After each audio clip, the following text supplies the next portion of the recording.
오늘 말씀은 욥기 3장입니다. 욥기 3장.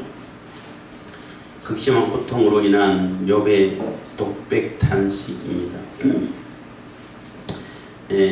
극심한 고통으로 인해서 너무나 고난 가운데 있고 어려운 가운데 있다가 드디어 욥의 입에서 탄식이 터져나오는데, 이제 독백으로 하는 것은 누구에게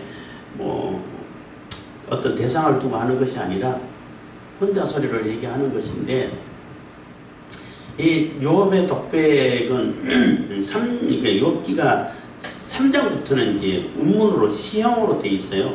1장, 2장은 산문으로 되어 있고, 또 3장부터는 운문으로 되어 있는 시형으로 극시라고 그러죠.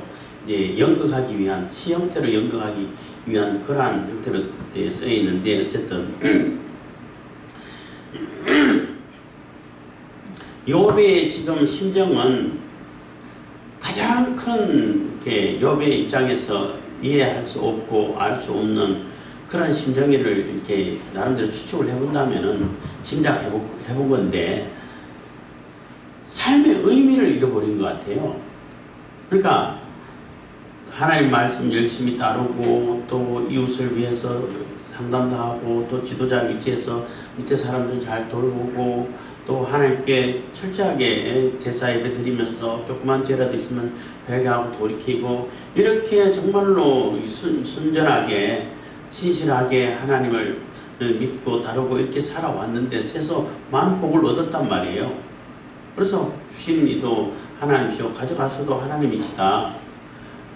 그리고 병이 들었어도 아내가 그냥 차라리 이렇게 살 바에는 그냥 죽어버려라 하고 이렇게 욕을 해도 그런 어리석은 소리 하지 말아라, 이런 마음을 가졌었는데, 이 고난이 계속 오래되다 보니까 지금까지 내가 왜 살아왔는지를, 그 삶의 의미를 잃어버리지 않았을까. 이렇게 그냥 고난 가운데서 내가 두려워하는 것이 내 몸에 미쳤구나, 이런 고백되는데, 이러한 고난 가운데서 계속 살아가게 되면은 너무나 두려운 일이죠. 차라리 빨리 그냥 죽어버리면 좋겠는데, 죽음은 찾아오지를 않아.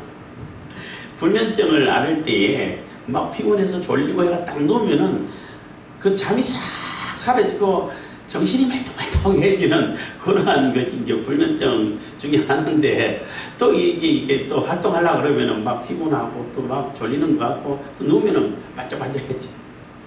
그것처럼 막 기력이 쇠해지고 그냥 이제 죽음의 그림자가 와가지고 이제 내가 죽을 때가 됐나 보다, 이런 걸 차라리 느껴서 그냥 빨리 생을 끝냈으면 좋겠는데, 여기서 그냥 끝내버리면은 더 이상 고통도 안 당하고 할 텐데 계속 이어질 것 같단 말이에요. 그 생명력은 하나님 사탄 보고 너 생명을 건들지 말라 했기 때문에 생명력은 그대로 충만해.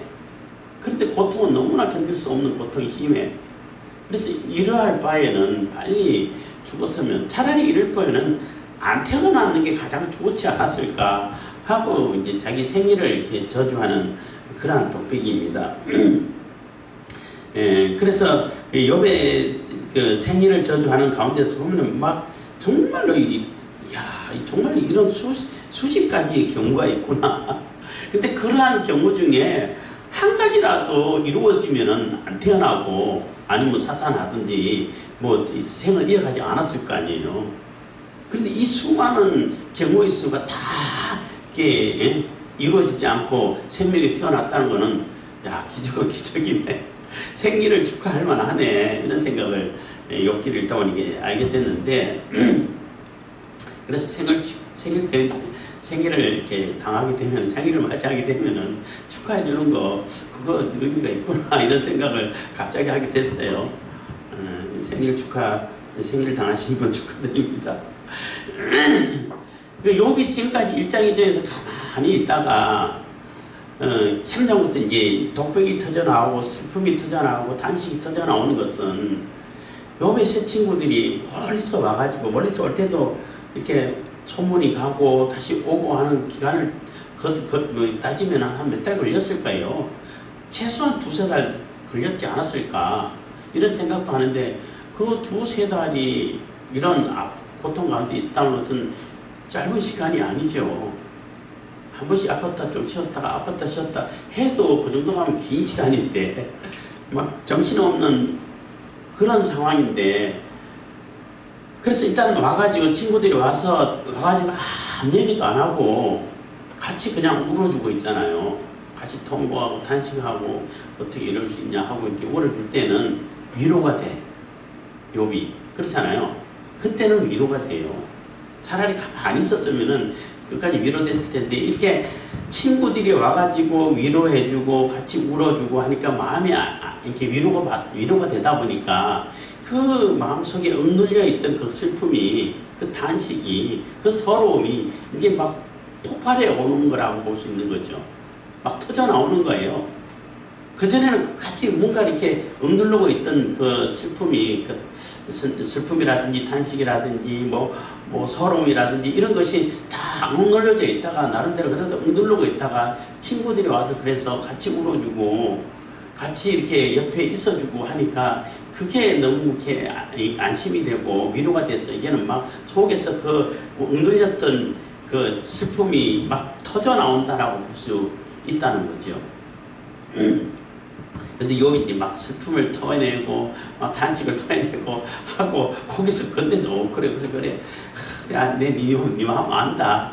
그래 막 다 울어 이러고 그냥 이랬으면은 안 이어졌을 텐데, 거기서부터 그 서로 이제 자기가 잘하고 하나님을 다 아는 것처럼 해가지고 막 하고 교훈하고 그냥 공방을 하고 하다 보니까 논쟁으로 이렇게 가게 되는 그런 상황을 맞이하는데, 어쨌든 3장에서는 욥이 그동안 너무나 고통스럽고 극심한 고난을 통해 가지고 그 억눌렸던 그 탄식이 쏟아져 나오는 것이라고 보는 것입니다. 그래서 일단 제일 먼저 욥은 내가 처음부터 이 인생을 시작하지 않았으면은 의미 자체가 그냥 아예 있을 필요 없는 거죠.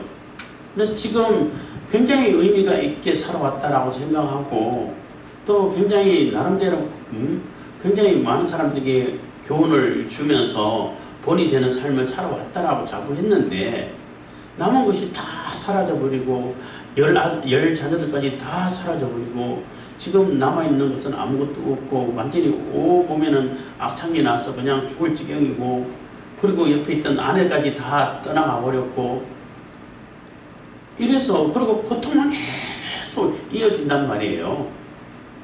그러면은 삶의 의미가 어디냐는 거죠. 사람이 뭐 밥만 먹고 사는 게 아니잖아요. 짐승들은 먹을 것만 잘 주면은 별 불만 없이 살아요. 묶어놓고 있든지 뭐 풀어놓고 있든지 상관없이 불만 없이 잘 산다고. 근데 사람은 그렇지 않아요. 의미를 못 찾으면은 살 수가 없어요. 아무리 여건이 잘 갖춰 있어도 내가 삶의 의미를 잃어버리면은 아무 소용 없어져 버리는 거예요.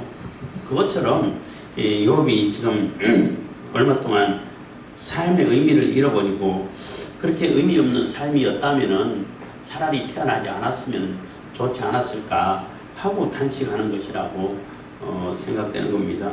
그렇게 이해를 하면 될 것 같습니다. 3장 1절입니다. 그 후에 욥이 입을 열어 자기의 생일을 저주하니라. 그래서 입을 열어서 내 생일 처음부터 잘못된 거야. 처음부터 시작하지 말았으면 이런 고난, 고통 없었을 텐데 하는 그러한 아쉬움인데, 안 일어난 일이잖아요. 일어났으면 하는 거지. 안 일어난 일이잖아요. 그래서 아무리 그래서 뭐 돌아오고 뭐 투덜거려 봐야 소용은 없어요. 소용없는 줄 알면서도 차라리 그랬으면 좋을 거 아니냐 하고 푸념을 하는 거죠. 푸념. 뭐 그렇게 되기를 바란다는 것보다는 푸념을 하고 탄식하는 겁니다. 욥이 말을 내어 그때 그 말을 합니다. 나의 난날이 멸망하였었더라면 나무를 베었다 하던 그 밤도 그러하였었더라면, 글쎄 내가 태어나는 그날에 이미 이 세상이 멸망되어 버렸으면은 다 끝났을 거 아니에요. 근데 이 세상 멸망하지도 않았어. 나 태어났어. 나무를 베었다 하던 그 밤도 그러하였으면, 그래서 아이가 남자 특히 옛날에는 뭐 남아선우 사상이 그 근동이나 우리 동양 극동이나 똑같이 있었던 것 같은데, 남말을 태어났대 남자아이가 아들이 낳았다 그러면은 잔치 분위기로 지내고 했죠. 그래서 그렇게 아이를 배웠다 할 때도 뭐 남자아이인지 욥이 남자로 태어났으니까 남자아이가 배워진 거죠. 그렇게 임신했다 할 때도 그냥 그런 뭐 즐거운 일이 없었더라면은 그 밤도 그 밤도 결국 그 말에 멸망해버리고 없어져 버렸으면 하는 얘기라는 거죠.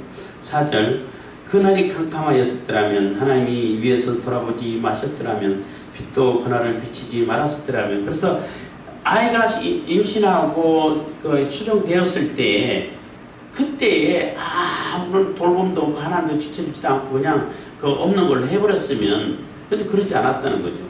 그래서 거꾸로 얘기하면은 그날이 캄캄한 것도 아니고 빛이 비치고 희망이 보여지고 하나님이 위에서 돌아보시고 하나님이 계획하신 대로 의미가 있어서 이 세상에 보내시기 위해 가지고 준비하셨고 그렇잖아요. 그래서 이 세상에 태어난 그러한 사람들은 의미 없는 사람이 하나도 없어요. 의미 없는 존재가 하나도 없다는 거 맞아요. 근데 사람들이 자꾸 그 의미를 무시하고 억압을 하고 그래서 문제가 되는 거죠. 그래서 위에서 돌아보셨고 빛도 그날을 비치지 말았었더라면 했는데 빛도 비추고 정말로 이 아이가 태어나는데 대해서 축복하고 뭐 환영해주고 뭐 하나님도 돌봐주시고 은혜를 베풀어 주시고 이랬다는 거죠. 그러니까 태어나는 거죠. 그러니까 생일이 이거 엽기를 읽다 보니까 야 생일 대단한 거구나. 이 중에 한 가지라도 실질적으로 일어났으면은 태어날 수가 없는 거죠. 근데 이 많은 경우의 수가 다 이렇게 비켜나가가지고 태어났다는 것은 대단한 것이라는 겁니다. 5절 유암과 사망의 그날을 자기 것이라 주장하였더라면 그래서 유암과 사망의 그늘이라는 얘기는 어두움의 세력을 얘기하는 거죠. 그래서 욥이 이렇게 태어났을 때 또 임신했을 때 그때 내 거야 하고 그냥 아예 그냥 그 생명의 싹을 지어버렸으면 하는 그러한 의미라는 거죠. 주장하였었더라면 구름이 그 위에 덮였었더라면 낮을 캄캄하게 하는 것이 그날을 두렵게 하였었더라면 그래서 유암과 사망의 그늘이 휘어잡아 가지고 빛도 비춰주지 않고 완전히 사망의 그 세력이 장악해 가지고 아예 그냥 그 생명의 싹을 없애버렸더라면은 안 태어날 수 없는 거죠. 그랬었더라면 하는 것입니다. 6절입니다. 그 밤이 심한 어둠에 잡혔었더라면 해의 날수 가운데 기쁨이 되지 말았었더라면 달의 수에 들지 말았었더라면 그래서 밤에 심한 어둠에 잡혔다는 얘기는 심한 어둠에 잡혀가지고 뭐 생명이 있는지 없는지 구분도 못하고 생명이 싹도 털 수 없고 그냥 소멸되어 버렸으면 해의 날수 그러니까 이 해가 이렇게 돌아가고 있는데 그 날수에도 들어가지 않고 그냥 제어가 돼가지고 그날에 무슨 이변이 생겨가지고 잉태되지도 안 되게끔 달의 수에 들지도 않게끔 이 세월이 흘러가고 있는 시간에 뛰어들지 않았다라는 얘기는 태어나지 말았으면 하는 얘기가 되는 거잖아요. 이 세상에 태어났다는 얘기는 이 흘러가는 시간 속에 뛰어들어왔다는 얘기가 되잖아요. 그래서 이 시간 속에 역사 속에 우리가 태어나 있다는 얘기는 뭔가 하나님께서 할 일이 있기 때문에 또 뭔가를 의미를 가지고 오게 된다는 거죠. 근데 지금 그렇게 와가지고 그렇게 태어나서 지금까지 살아온 줄 알았는데 너무나 지금 모든 의미를 잃어버리고 고통 가운데 있으니까 차라리 안 태어났으면은 하고 이렇게 탄식을 하고 있는 겁니다.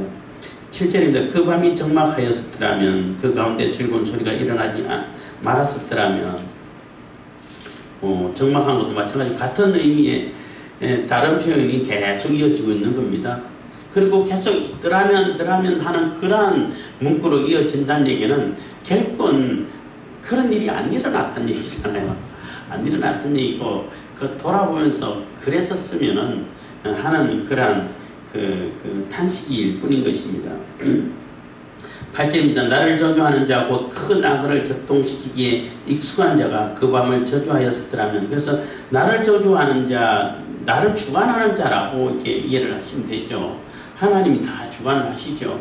그리고 곧 큰 악을 격동시키기에 큰 악이라고 하는 얘기는 여기서 그 악이라고 이제 번역된 것이 리워야단이라는 표현을 하는데 이게 정확하게 우리가 살고 있는 이 땅에 살고 있는 이 현대에 살고 있는 사람들은 이 동물이 어떤 동물인지 몰라요. 아마 파충류인 건 확실한 것 같아요. 파충류인 건 확실한 것 같은데 이 공룡에 들어가는 공룡하고 같은 그 공룡 시대라고 하면 몇백만 년 전 얘기하는데 그렇지 않아요. 공룡 사람들하고 같이 살았어요. 그 사람들이 자꾸 공룡 시대하면 무슨 세기, 중세기 뭐 이런 게 있잖아요. 그런 게 있는데 그렇지 않아. 사람들하고 같이 살았어요. 사람들하고 같이 살았다는 증거는 많이 나와. 따로 살았다는 게 아니야. 어쨌든 근데 그 공룡들 중에 한 부류의 그 동물이 아닐까 싶어요. 근데 단지 악어라고 번역하고 어떤 데는 뱀으로 번역하는 데도 있고 하는데 그거 보면은 단순한 악어가 아니야. 아무도 제어하지 못하고 어마어마한 힘을 가지고 나중에 보면은 뭐 입에서 불이 뿜어 나오는 그러한 짐승도 있어요. 공룡 중에 그런 공룡이 있었거든요.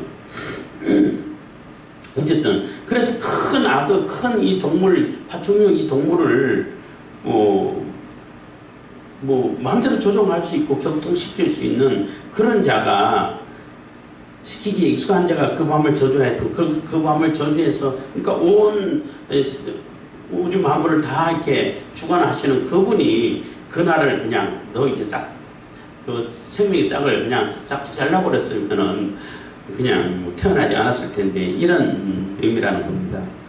9절 그 밤에 새벽별들이 어두웠었더라면 그 밤이 광명을 바랄지라도 얻지 못하이며 동텀을 얻지 못하였더라면 좋았을 것을 이렇게 그래서 그 밤에 새벽별들이 어두웠고 새벽별들 어둡고 그 밤이 광명을 바랄지라도 얻지 못하고 빛을 얻지 못하고 그 동트고 새로운 빛의 생명의 빛이 비춰오는 것을 얻지 못하고 이랬었더라면 그래서 결국은 내가 안 태어났으면 태어났다 하더라도 그냥 거기서 소멸되어 버렸으면 이런 얘기인 거예요. 근데 하나도 안 이루어 여기서 썼더라면 했던 것이 하나도 안 이루어지고 다 이렇게 이렇게 통과됐다는 거죠. 빛이 비춰지고 하나님의 돌봄이 있어지고 그 큰 악어를 격동시키는 자들이 격동시키지도 않고 밤이 생명을 주관하지 못하도록 막아주시고 이런 하나님의 큰 은혜가 있어가지고 태어났다는 겁니다. 10절 이는 내 모태의 문을 닫지 아니하였고 내 눈으로 환난을 보지 않도록 하지 아니하였음이로다. 그래서 내 모태의 문을 닫지 않고 아예 태의 문을 열어주시는 것도 하나님께서 열어주셨잖아요. 태의 문을 안 열어주시면 그 임신 자체가 안 돼요. 생명이 태동하지를 않는다고.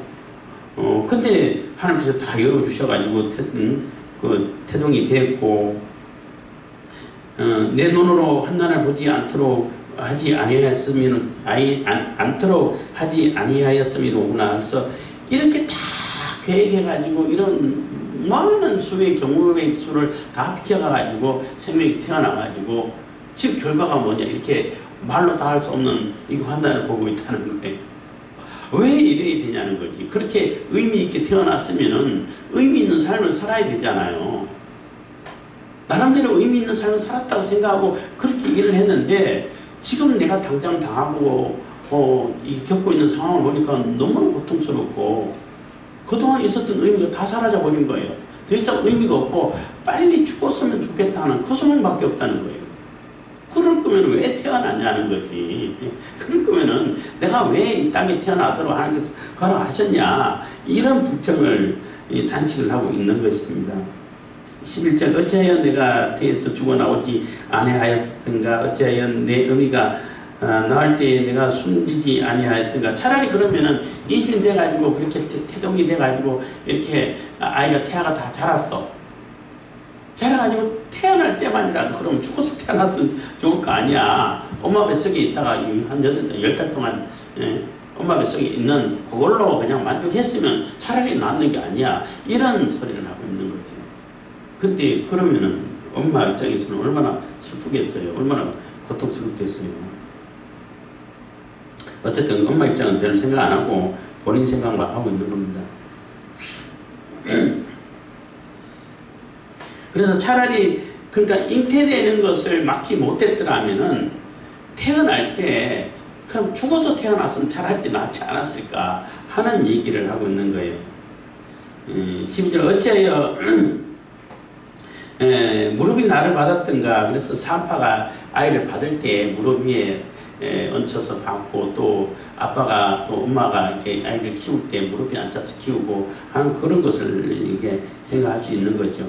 어째 유방이 나로 빨게 하였더라. 그래서 차라리 젖을 못 빨게 했으면 젖이 하나도 안 나왔죠. 젖이 안 나오면 여기 동양이라도 해가지고 먹이잖아요, 부모님들은. 어쨌든 그 먹을 거라도 없었으면은 뭐 시작되자마자 끝났을 텐데, 이런 의미의 탄식을 하고 있는 겁니다. 그렇지 아니하였더라면 13절 그렇지 아니하였던들 이제는 내가 평안히 누워서 자고 쉬었을 것이니. 그래서 그렇게 다 젖을 먹게 하고 무릎에 앉아서 키우게 하고 이렇게 다 돌봄을 받고 이렇게 잘 자랄 수 있도록 이렇게 했기 때문에 지금 내가 살아있다는 거잖아요. 그렇게 돌보지 않았으면 지금 살아있지도 않을 텐데, 이런 얘기를 하는 거죠. 그래서 그렇지 아니하였던들 이제는 내가 평안히 누워서 자고 쉬었을 것이니. 그래서 그때 그냥 인생을 살지 않고 죽었으면은 지금 평안히 이렇게 내세에 가가지고 있을 거라는 거죠. 이런 고통, 고난을 굳이 겪을 필요가 없다는 거죠. 그만큼 이게 고난이 심하고 한탄을 하고 있는 겁니다.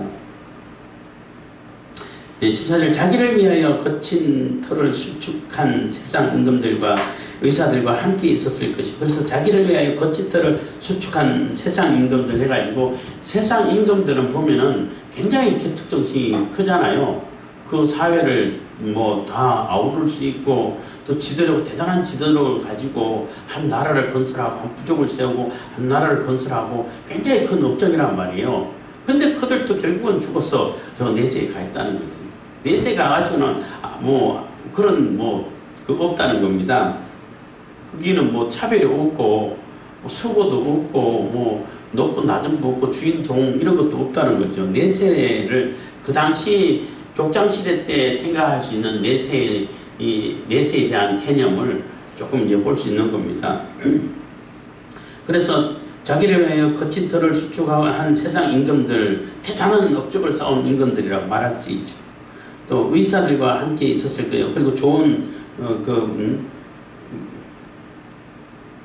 여기서 의사는 갑자기 내가 그걸 안 찾아본 것 같은데, 생각이 치료하는 의사인지 아니면 의료원 일을 하는 의사인지 한문을 안 써놔가지고, 하여튼 세상 임금들하고 그런 의사들 굉장히 한 업적을 남긴 그런 사람들을 같은 부류라고 말할 수 있습니다. 그런 사람들하고 같이 있었을 거라는 거예요. 그래서 태어나자마자 아예 인생을 시작하지 않고 바로 죽었다 할지라도 내세에 가가지고 그런 어마어마한 업적을 쌓은 사람들이나, 그냥 바로 인생을 살지 않고 바로 죽어서 내세에 간 사람들이나 똑같은 동등한 그런 삶을 살게 된다는 거죠. 그런 내세의 삶이 있어진다는 겁니다. 그렇게 했을 텐데 15절 혹시 금을 가지며 은으로 집에 채운 목백들과 함께 있었을 것이며. 그래서 금을 가지며 은으로 집에 채운 목백들이라 하는 것은 목백들과 함께 있었을 것이며 하는 얘기도 같은 얘기예요. 목백은 그러한 지도층을 얘기하는 거예요. 방백들 이런 얘기잖아요. 지방 권력자들을 얘기하는데, 이 사람들은 죽을 때에 저 내세에 가서도 금과 은을 가지고 가면은 쓸데 있을 거다. 금이랑 은이랑 필요할 거다 해가지고 죽을 때에 같이 묻어준다는 거죠. 금이라든지 은의 보물들을 같이 묻어주고, 심지어 옛날에는 사람도 같이 막 묻었잖아요.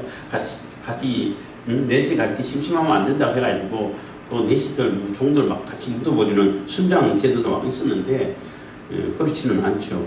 어쨌든 그래도 그렇게 권세를 부리고 돈을 많이 가지고 있던 그런 사람도 죽으면은 똑같이 거기가 있다는 거죠.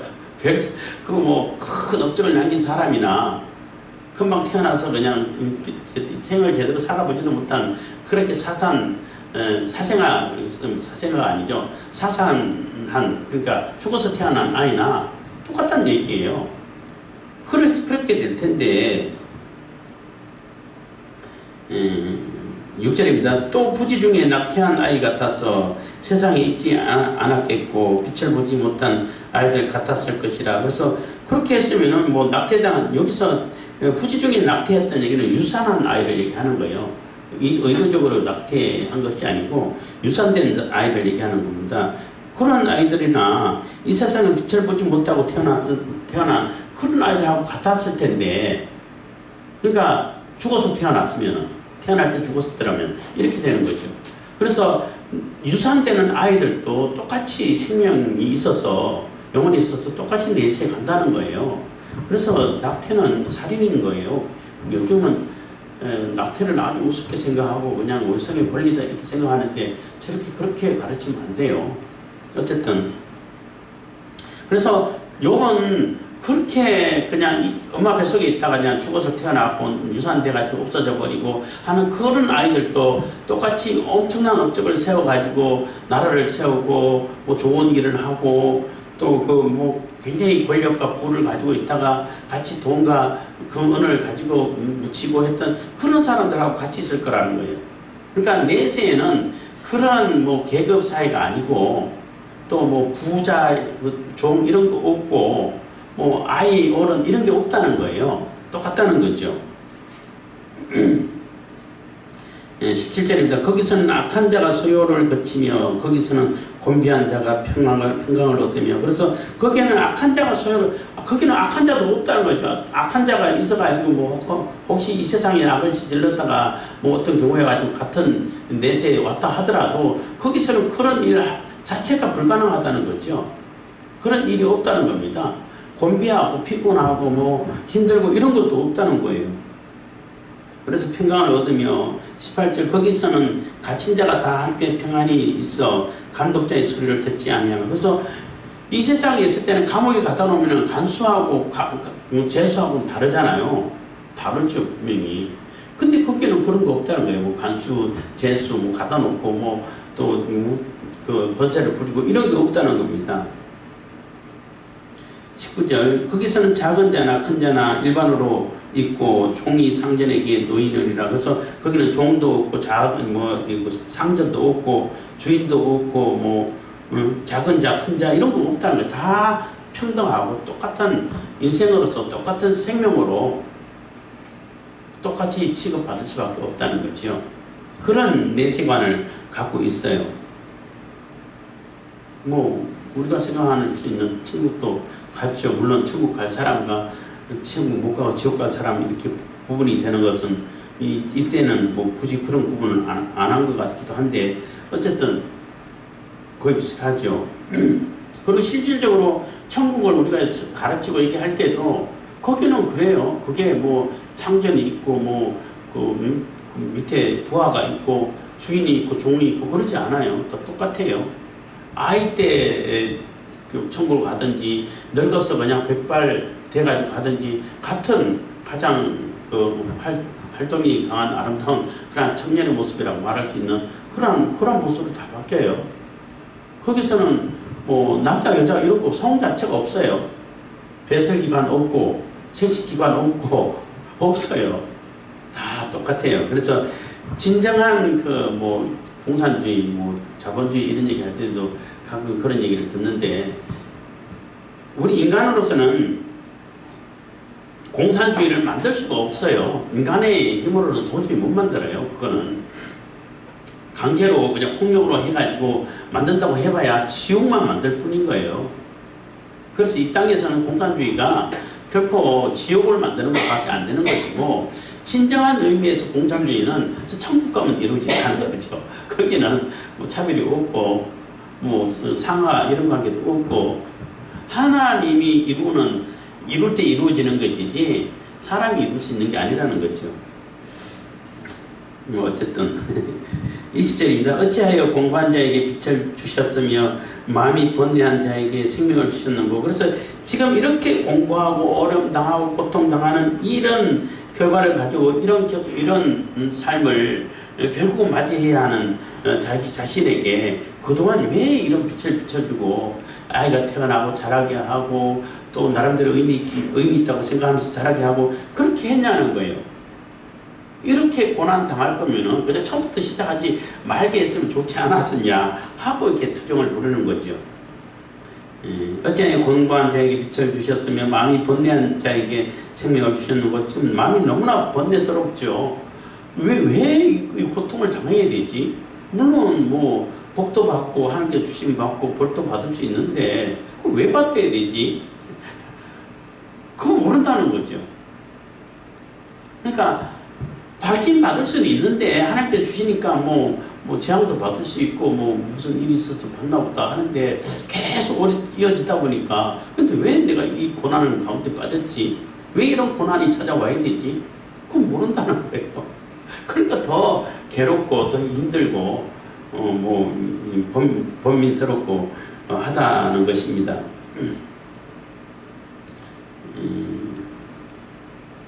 21절 이러한 자는 죽기를 바라도 오지 아니하니 그것을 구하기를 땅을 파고 숨긴 보배를 찾음보다 더하다가 그래서 보물 찾기보다 더 죽음을 찾기가 보물 찾기보다 더 어렵다는 거예요.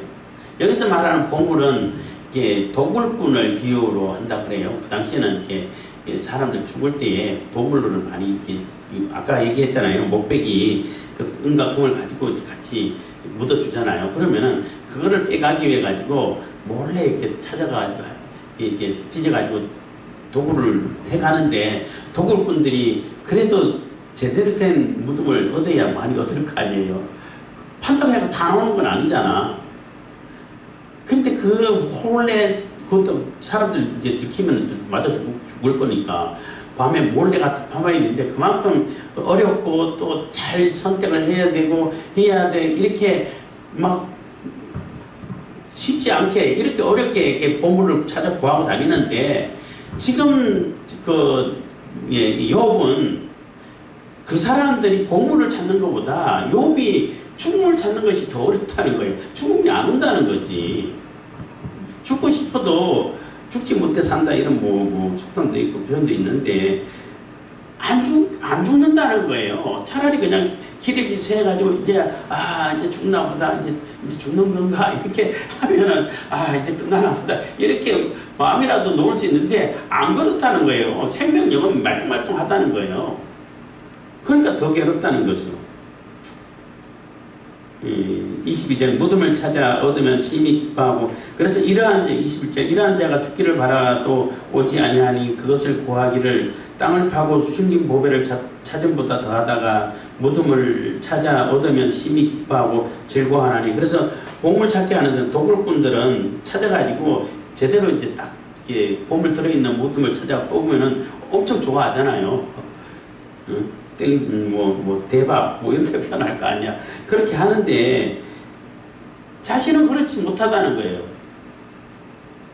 그 도굴꾼이 보물을 찾아가지고 이렇게 기뻐하는 순간이라도 있는데 자신은 그렇게 못한다는 거죠. 그런 기쁨도 없다는 거예요. 23절 하나님에게 둘러싸여 길이 아득한 사람에게 어찌하여 빛을 주셨는고. 그래서 하나님은 왜 다 뺏어가고 하나님께 주셨으니까 가져가는 거 하나님 마음이지. 그럼 가져가신 거야. 다 데려가신 거야. 그럼 고난 주셨으면은 그냥 고난 당하다 이제 생활 끝내. 그렇게 해주면 차라리 고마울 텐데 안 그런다는 거예요. 안 그러고 오히려 하나님께서 이 생명을 빛을 둘러싸가지고 계속 살게 한다는 거예요. 그러니까 더 괴롭다는 거죠. 그래서 하나님에게 둘러싸여 길이 아득한 사람에게 그래서 죽을 길이 아직 멀리 남았다는 거죠. 어째 계속 생명의 빛을 비춰주냐는 거지. 차라리 생명의 빛을 비춰주지 말고 그냥 여기서 끝내주셨으면 좋겠다는 거예요. 빨리 죽었으면 좋겠다는 거예요. 이런 고난 속이 계속 이어지기를 바라지 않는다는 거죠. 너무나 고통스럽고 힘들다는 거죠. 그래서 이 병이 오래 가고 고통이 오래 가게 되면 별 생각 다 들어요. 이 욥이 어떻게 1장 2장에 나타난 욥하고 너무나 다르다. 그래서 다른 욥이 아닌가. 그래서 어떤 사람은 저자가 다른 거 아니야 이런 얘기도 한다 그러는데 그건 너무 오버하는 것이고 고난이 길어지면은 그러한 그 탄식이 쏟아져요. 24절 나는 먹기 전에 탄식이 나며 나의 앓는 소리는 물이 쏟아지는 것 같구나. 그래서 나는 먹기 전에 탄식이 나며 한다는 얘기는 지금 탄식을 먹고 있다라는 얘기로도 번역이 된다고 합니다. 그래서 음식을 갖다 놓고 먹어도 먹는 것 자체도 너무 힘들고 또 아프니까, 그리고 이거 먹어봐야 차라리 안 먹고 그냥 차라리 죽는 게 낫지 않을까, 이런 생각밖에 안 든다는 거죠. 뭐 나오는 것은 탄식밖에 없다는 겁니다. 탄식이 나면 나의 앓는 소리는 얼마나 아파서 막 뼈도 이렇게 막 온 뼈마다 쑤시고 아프고, 지금 뭐 그 피부는 다 이렇게 욕창이 나서 터지고 구데기가 스물스물 기어다니고 파묻고 이런 상태다 보니까 그거 우리는 상상하기도 힘들죠. 그게 앓는 소리가 얼마나 쉬지 않고 나겠냐는 거예요. 그래서 물이 쏟아지는 것 같다는 거예요. 그만큼 심하게 앓고 있다는 거죠. 25절, 나의 두려워하는 그것이 내게 임하고 나의 무서워하는 그것이 내 몸에 미쳤구나. 그래서 나의 두려워하는 것이 그게 뭘까? 나의 무서워하는 것이 내 몸에 미쳤다. 내 두려워하고 무서워하는 것이 뭘까? 그 얘기 잠깐 하기 전에 갑자기 딴 생각이 나서, 두려움과 무서움의 차이, 이것도 한국말의 차이인데요. 뭐 언젠가 말씀드린 것 같은데, 다 같은 공포를 얘기하는 거예요. 공포를 얘기하는 건데, 두렵다는 얘기는 그 공포를 주는 대상이 안 보일 때 쓰는 얘기예요. 안 보일 때는 두려운 거예요. 공포를 주는 대상이 보이면 무서운 거예요. 그래서 이제 비유를 누가 그러더라고. 하나님은 두려운 존재죠. 안 보이시니까. 그러니까 사자라든지 뭐 호랑이, 늑대, 곰, 사자 이런 거는 무섭잖아요. 눈에 보이지만 해치면 어떡할까? 그건 무서운 거고, 보이지 않을 때는 두렵다는 것인데, 이게 무섭다, 두렵다 하는 얘기는 같은 의미의 다른 표현이죠. 그래서 반복하는 것이 이미 내 몸에 미쳤다는 거예요. 그래서 욥이 두려워하고 무서워하는 것이 뭘까? 지금 현 상태라는 거죠. 그러니까 안 죽고 계속 살아있으면서도 고통이 계속, 뭐 견딜 수 없는 고통이 계속 이어지는 거, 그런 상태로 계속 살면은 이 상상하기도 힘들죠. 근데 지금 내 몸에 미쳐가지고 시작되어 있다는 거죠. 그래서 차라리 이런 상태면은 그 욥의 아내 말처럼 그럼 스스로 죽는 것도 뭐 시도하지는 않잖아요. 그래서 하나님의 생명 주권을 인정한다라고 이렇게 주석책에는 좀 많이 설명하고 있는데, 어쨌든 죽음은 가까이 오지 않아. 계속 계속 생명은 이어져 가는데, 그 고통, 말로 다 할 수 있는 고통이 계속 이어진다면은 그거 어떻게 감당하냐는 거죠. 그래서 그거 두려워하는 것이 이미 내 몸에 미쳐가지고 이미 이게 진행 중에 있다는 것입니다.